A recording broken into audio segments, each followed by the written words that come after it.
एक बार फिर से आप सबका वेलकम है। जैसे हमारा एक चैप्टर कंप्लीट हो गया वेक्टर्स के ऊपर, उस चैप्टर में जितने भी इंपॉर्टेंट एमसीक्यूज थे वो मैंने आपको सॉल्व करा दिए और प्रैक्टिस के लिए आपको मटेरियल भी प्रोवाइड किया।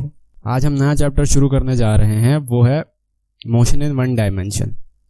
इस चैप्टर के अंदर हम डिस्टेंस, डिस्प्लेसमेंट, वेलोसिटी, एक्सेलरेशन, इनसे रिलेटेड ग्राफ, मोस्टली एमसीक्यूज आते हैं ग्राफ से रिलेटेड, फिर न्यूटन के तीनों लॉज, इंक्लाइंड प्लेन और फ्रिक्शन से रिलेटेड हम एमसीक्यूज इस चैप्टर में हम सॉल्व करेंगे।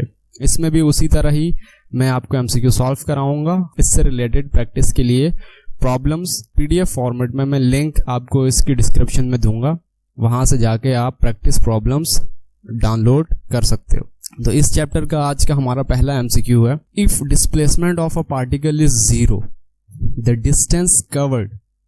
ऑप्शन ए है must be zero, option B है may और may नॉट बी जीरो, और ऑप्शन सी है can not be zero. Option D है डिपेंड्स अपॉन द पार्टिकल। इसमें पूछ रहे हैं डिस्प्लेसमेंट अगर जीरो है तो डिस्टेंस क्या होगा। तो जैसे आपको पता है displacement is also a distance but it is the shortest distance between two points. तो इसका सही ऑप्शन है ऑप्शन बी। क्यों? क्योंकि हो सकता है कि ऑब्जेक्ट जो है वो सर्टेन डिस्टेंस कवर करके वापसी अपने इनिशियल पॉइंट पे आ जाए। तो जब वो इनिशियल पॉइंट पे आ जाएगा तो उसका डिस्प्लेसमेंट क्या हो जाएगा? जीरो, बट डिस्टेंस जीरो नहीं होगा। इसलिए डिस्टेंस में बी और मे नॉट बी जीरो।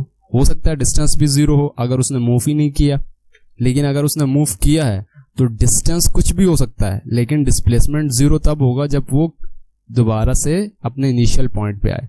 जैसे इसकी मिसाल है, एक ऑब्जेक्ट जो है वो यहां से शुरू करता है मूव करना और मूव करके जाता है और वापसी इसी पॉइंट पे आता है, तो इसका डिस्प्लेसमेंट जीरो है, बट इसका डिस्टेंस क्या है? इस सर्कल का सरकमफेरेंस। सही है, तो इसका ऑप्शन है ऑप्शन बी।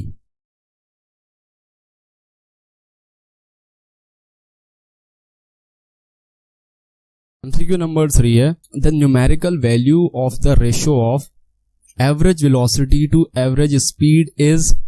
ऑप्शन ए है always less than 1, option B है always equal to 1, option C है ऑलवेज मोर देन 1, और ऑप्शन डी है इक्वल टू और लेस देन 1। यहां पर दो चीजों का रेशियो लिया जा रहा है, एक एवरेज वेलोसिटी का और एवरेज स्पीड का। हमारे पास एवरेज वेलोसिटी का फॉर्मूला होता है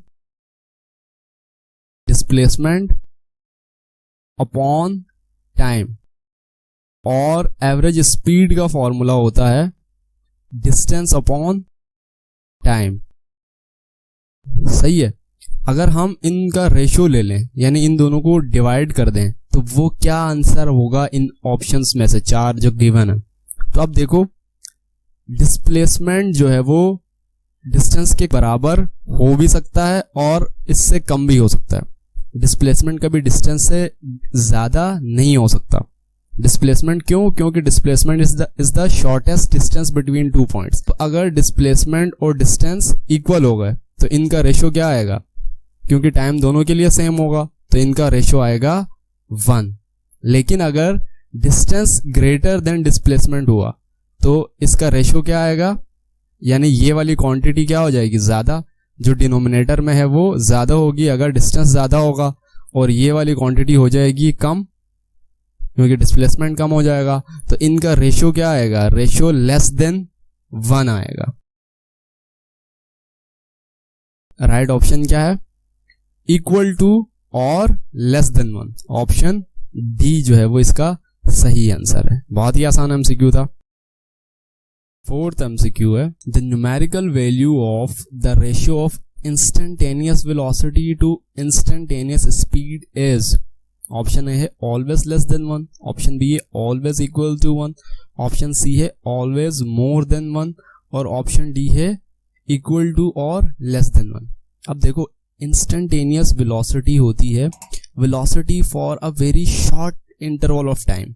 इसी तरह इंस्टेंटेनियस स्पीड जो होती है वो भी होती है speed for a very short interval of time. इसका आंसर है ऑप्शन बी।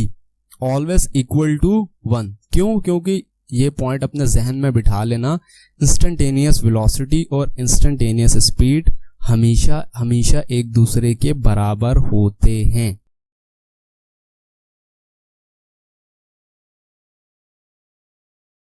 अगला एमसीक्यू है, the angle between velocity and acceleration during the retardation motion is 180 degree, 40 degree, 45 degree और 0 डिग्री। रिटार्डेशन यानी एक्सेलरेशन के अपोजिट होता है रिटार्डेशन, सही है।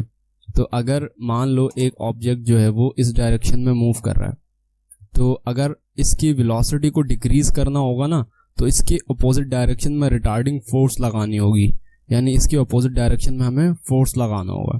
तो ये फोर्स इस ऑब्जेक्ट में क्या क्रिएट करेगी? रिटार्डेशन यानी डी एक्सेलरेशन कराएगी। तो डी एक्सेलरेशन किस डायरेक्शन में होगा? इस डायरेक्शन में। और जो ऑब्जेक्ट की वेलोसिटी है वो किस डायरेक्शन में है? इस डायरेक्शन में। तो इन दोनों के दरमियान एंगल कितना होगा? 180 डिग्री। अगर इसी एमसीक्यू में वो बोलते the angle between velocity and acceleration during the motion, retardation नहीं बोलते, तो इसका आंसर क्या होता? ऑप्शन डी होता। क्यों? क्योंकि जिस डायरेक्शन में वेलोसिटी में चेंज आता है, एक्सेलरेशन भी उसी डायरेक्शन में होती है। A particle moves with uniform velocity, which of the following statement about the motion of the particle is true? जब यूनिफॉर्म वेलोसिटी से मूव कर रहा होता है अगर एक ऑब्जेक्ट, तो उसकी velocity through out the motion same वही रहती है। जैसे अगर अभी 2 मीटर पर सेकंड से मूव कर रहा है, तो 10 मिनट 20 मिनट बाद भी उसकी वेलोसिटी 2 मीटर पर सेकंड ही होगी। तो ही हम इस तरह की वेलोसिटी को यूनिफॉर्म वेलोसिटी कहते हैं। जब अगर वेलोसिटी यूनिफॉर्म हो तो क्या होगा? ऑप्शन देखो, ए है इट्स स्पीड इज 0। ये हो ही नहीं सकता, क्योंकि वेलोसिटी है तो वही उसकी स्पीड है। इट्स एक्सेलरेशन इज 0, ये बात जो है वो सही है। क्यों? क्योंकि acceleration is the change in velocity, और वेलोसिटी में चेंज ही नहीं आ रहा, वो 2 मीटर पर सेकंड 2 मीटर पर सेकंड 2 मीटर पर सेकंड ही है। अगर मैं 2 मीटर पर सेकंड में से 2 मीटर पर सेकंड माइनस कर दूंगा तो 0 आंसर आएगा। तो यानी एक्सेलरेशन क्या हो जाएगा उसका? 0।